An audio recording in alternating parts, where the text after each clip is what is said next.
An Australian company just over the pond from us, or as we like to call it here in New Zealand, the West Island, an Australian company, Q-CTRL, has launched Ironstone Opal. It's a compact quantum navigation system. Hmm. Outperforms GPS, and it uses the Earth's magnetic field and some really funky sensing rather than using the geostationary satellites. Highly accurate, really useful in the many GPS denied areas. And we've seen cases of real problems with GPS jamming and provided getting in the way of our universal expectation to know where the heck we are. Uh, Much higher precision in their testing, small enough to be used on drones and vehicles and for defense use. Tom, as you're heading out into the backwoods, do you think you'll be using Ironstone Opal? I probably can't afford it at this point, and that's probably going to be the biggest thing we're going to have to deal with here. So I dug into this a little bit because it had quantum written all over it. So obviously I have to talk about it.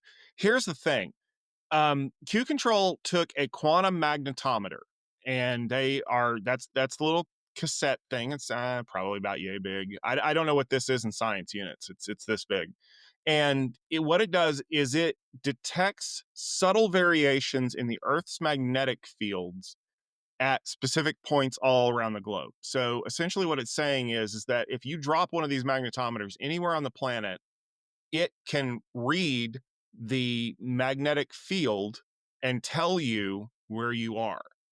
Well, okay, that's not true. The magnetometer can tell you the reading of the magnetic field. What needs to happen then is you are going to have advanced denoising capabilities to basically filter out all the junk. And then there is map making software that Q Control makes that will tell you, based on the reading that you got from the magnetometer, where you are. Now, if you read through a lot of the stuff out here, and I'm not talking about the press release that Q Control put out, I'm talking about like the Arvix paper that they put out and all the other stuff.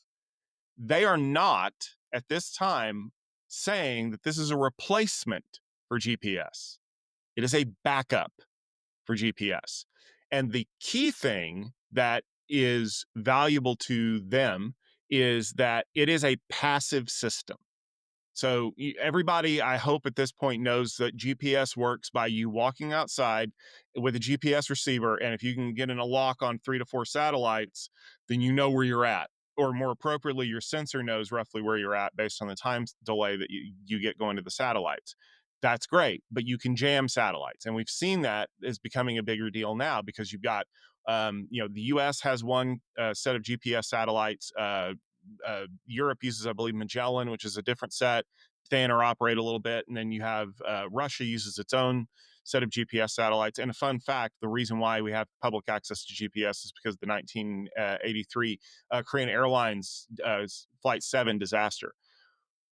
We learned about GPS in like what 83, and it really didn't become commercially viable, I would say, until the late 90s, early 2000s. So that's 20 something years, 15, 20 years before that technology became commercially viable.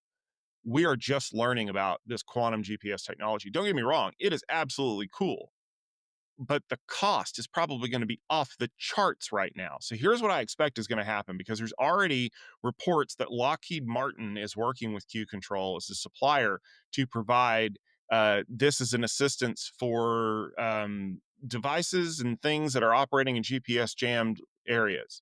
You should just read that as defense applications in bright neon letters.